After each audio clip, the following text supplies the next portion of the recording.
Brasília está estarrecida e assustada com a terceira morte de um adolescente interno do CAGE, Centro de Atendimento Juvenil Especializado, em menos de 3 semanas.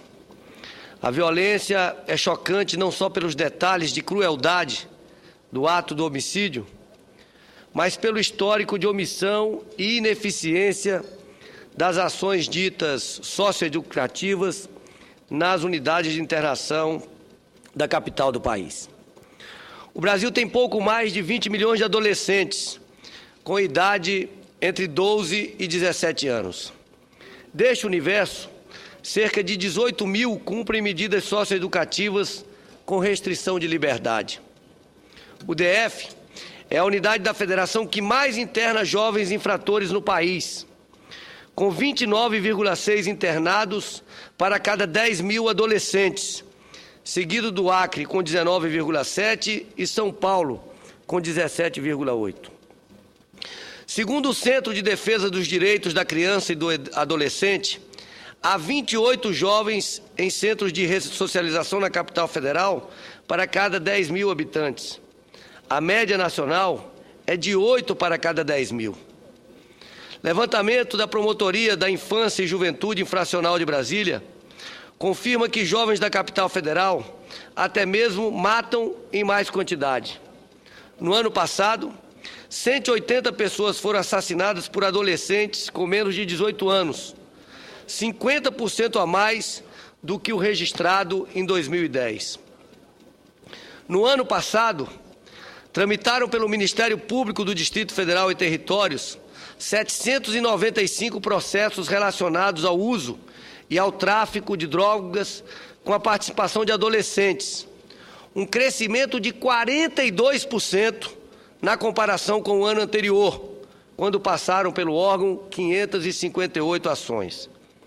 Segundo o relatório do programa Medida Justa no Distrito Federal, do Conselho Nacional de Justiça, a situação de abandono e descaso no atendimento a esses jovens infratores é evidente aqui na capital. Além do problema de superlotação, de despreparo do corpo funcional, de problemas graves na realização do trabalho pedagógico, há sérios desarranjos na estruturação das unidades de internação, todas inadequadas frente aos padrões estabelecidos pelo Sistema Nacional Socioeducativo. O problema maior é o da superlotação do CAGE, administrado diretamente pela Secretaria de Justiça do Distrito Federal.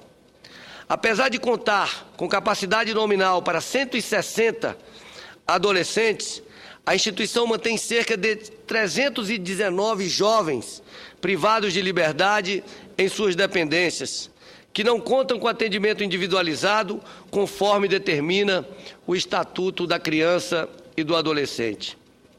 Também é negado o direito à educação aos adolescentes que ali se encontram, por força de internação provisória, e mesmo aqueles em internação estrita apontam deficiência do ensino e falta constante de professores. Também há problemas nas atividades profissionalizantes por conta da falta de matéria-prima para as oficinas. De acordo com os funcionários, as atividades acabam sendo realizadas, quando realizadas, pelo empenho pessoal dos orientadores. Os alojamentos são escuros e úmidos, deveriam ser destinados à acomodação de apenas 2 adolescentes. Mas, na verdade, senhor presidente, senhoras e senhores senadores, abrigam 4 a 5 infratores que são obrigados a dormir aglomerados, alguns até no banheiro. Recentemente, tive a oportunidade de visitar o CAGE e comprovar essas questões. Cada adolescente tem apenas 1 hora diária de banho de sol e, como não há refeitório, a comida é servida dentro dos próprios alojamentos. O Conselho Nacional de Justiça recomendou corretamente a proibição do ingresso de novos detentos no CAGE, assim como a retirada de todos os adolescentes da unidade. Já o GDF comunicou que a unidade só será desativada no final do ano.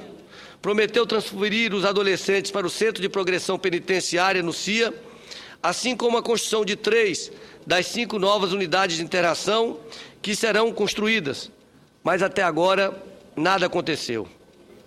A grande questão aqui colocada, não só pelos dados apresentados pelo CNJ, mas pela evolução dos motins e assassinatos no CAGE, é muito mais complexa do que o pacote de promessas apresentado pelo governo. E mostra uma completa falência do modelo de atendimento e de inserção socioeducativa.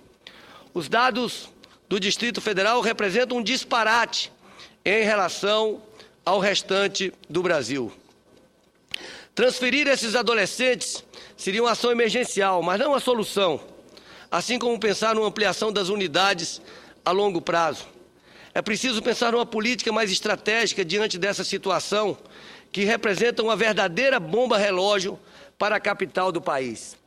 E aqui eu faço uma reflexão, senhor presidente, senhoras e senhores senadores. É claro que nós temos que tomar as medidas socioeducativas para aqueles que já ingressaram no crime, mas aqui demonstra também, pelo número de internos em relação aos outros números nacionais, uma situação muito mais grave no âmbito do Distrito Federal.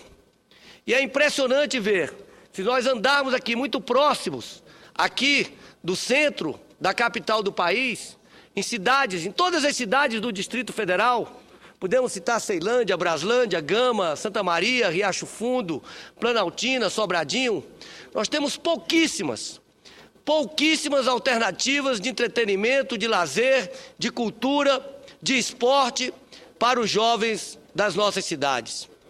E as políticas do governo continuam as mesmas, de sempre. Grandes eventos que gastam rios de dinheiro e muito pouco foco no atendimento, na promoção da cultura, na promoção das atividades para essa juventude, na qualificação profissional para esses jovens que não têm oportunidade e que são absolutamente excluídos dos benefícios do desenvolvimento. É preciso apostar efetivamente e a curto prazo na ampliação e descentralização da rede de atendimento ao adolescente infrator.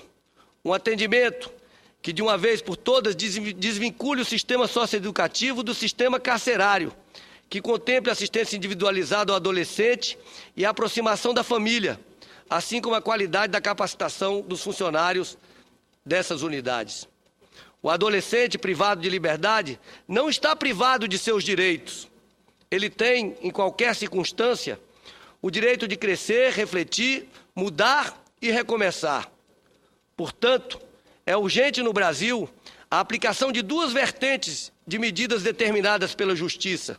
Se, por um lado, é importante que se puna o infrator, por outro, é dever do Estado oferecer a ele uma educação de qualidade e uma oportunidade concreta de reinserção no contexto social. Se a sociedade e as instituições de privação de liberdade não investirem na possibilidade de transformação, esse jovem também não terá como encontrar recursos pessoais para a mudança. Há iniciativas importantes no país, mostrando que com seriedade pedagógica, estrutura adequada e relações de confiança, é possível assegurar a reorganização de vida desses adolescentes. Elas provam que a aplicação das medidas socioeducativas a adolescentes em conflito com a lei é a melhor resposta que a sociedade brasileira pode dar para assegurar a inclusão social desses jovens e diminuir a prática de delitos. A violência crescente não é fenômeno de um grupo em transformação, mas de toda a sociedade, de todos que dão cada vez menos valor à vida e mais valor ao consumo. Isso tem a ver com as famílias, com as escolas, com os meios de comunicação. Em 1990, tínhamos 95 mil presos adultos. Hoje, são cerca de 500 mil. Em 1996, 4 mil adolescentes estavam privados de liberdade. Hoje, são mais de 18 mil. Se fizermos um diagnóstico dos delitos cometidos por esses adolescentes no Brasil, sabemos que cerca de 70% se referem a atos infracionais que se configuram em delitos contra o patrimônio e apenas 8% dizem respeito a atentados contra a vida. A pesquisa Panorama Nacional, a execução das medidas socioeducativas de internação, divulgou em abril deste ano o perfil de 17.500 jovens infratores que cumprem medidas socioeducativas no país. Segundo o estudo, apenas 38% foram criados pelos pais, 50% são reincidentes na prática criminal. 70% disseram ser usuário de drogas. A maconha é o entorpecente mais consumido. Depois vem a cocaína e o crack. Roubo e tráfico de drogas são as infrações que levaram 60% ao cumprimento de medidas socioeducativas. O levantamento foi feito pelo CNJ, com base nos dados colhidos pelo Departamento de Monitoramento e Fiscalização do Sistema Carcerário entre julho de 2010 e outubro de 2011. Aqui em Brasília, vivemos no fim dos anos 90 uma cena que merece ser relembrada. À época, durante uma rebelião ocorrida no CAGE, toda a instituição ficou em chamas. Adolescentes mataram, queimaram colchões e compartimentos. As únicas salas que permaneceram intactas foram a de artes e a de informática. Certamente aí tem um recado claro para todas as autoridades. Para quem nasceu, viveu e cresceu excluído, vendo a falta de oportunidades na sua vida, a violência banalizada em cada esquina e nos cantos do lar, fica muito mais fácil entrar no mundo da infração. E o que fazer diante disso? Deve-se excluir quem sempre foi excluído ou deve-se dar a chance de inclusão que muitos desses meninos e meninas nunca tiveram? Brasília precisa dar uma resposta imediata a todo o país.